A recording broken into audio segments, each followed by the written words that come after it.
Assalamualaikum warahmatullahi wabarakatuh. Berikut ini ialah istilah-istilah baru dalam kurikulum Merdeka yang perlu peserta didik ketahui agar memudahkan implementasinya di satuan pendidikan masing-masing. Yang pertama, capaian pembelajaran atau CP adalah istilah pengganti KI dan KD dalam kurikulum K13.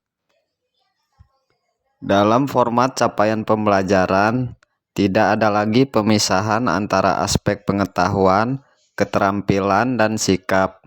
Semua aspek tersebut digabung dan diintegritaskan ke dalam satu paragraf utuh. Capaian pembelajaran dibuat berdasarkan fase. Setiap fase dapat dilihat deskripsi yang mencakup pengetahuan, keterampilan, serta kompetensi umum yang kemudian diturunkan menjadi capaian pembelajaran atau CP menurut elemen yang dipetakan berdasarkan perkembangan siswa.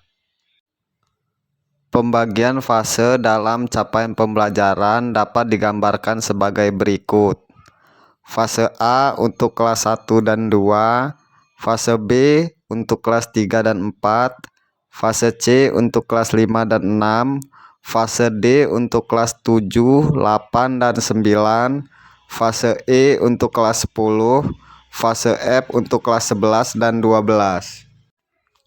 Yang kedua, alur tujuan pembelajaran atau ATP adalah istilah pengganti silabus pada kurikulum K13. Alur tujuan pembelajaran atau ATP merupakan serangkaian tujuan pembelajaran yang tersusun secara sistematis dan logis menurut urutan pembelajaran sejak awal hingga akhir suatu fase. ATP ini kemudian dijadikan sebagai panduan guru dan siswa untuk capaian pembelajaran di akhir fase tersebut. Komponen tujuan pembelajaran dapat memuat 3 aspek, yaitu kompetisi, konten, dan variasi. ATP pada keseluruhan fase menggambarkan cakupan dan tahapan pembelajaran yang menggambarkan tahapan perkembangan kompetisi antar fase dan jenjang pendidikan.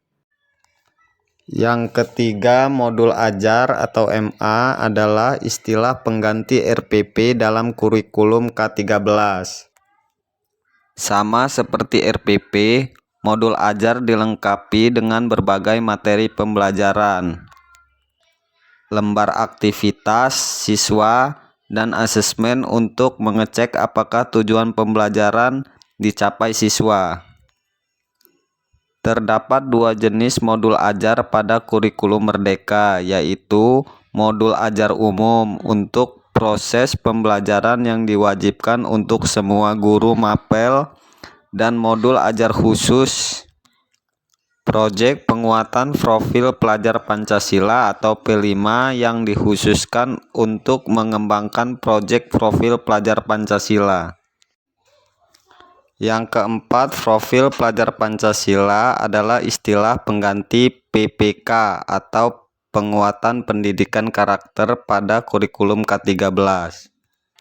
Pelajar Pancasila merupakan perwujudan pelajar Indonesia sebagai pelajar sepanjang hayat yang memiliki kompetisi global dan berperilaku sesuai dengan nilai-nilai Pancasila dengan 6 ciri utama. Yang pertama, beriman, bertakwa kepada Tuhan Yang Maha Esa, dan berakhlak mulia. Kedua, berkebinekaan global. Ketiga, gotong royong. Keempat, mandiri. Kelima, bernalar kritis. Dan yang terakhir, kreatif. Istilah kelima ialah kriteria ketercapaian tujuan pembelajaran atau KKTP. Ini diturunkan dari indikator asesmen suatu tujuan pembelajaran yang mencerminkan ketercapaian kompetisi pada tujuan pembelajaran tersebut.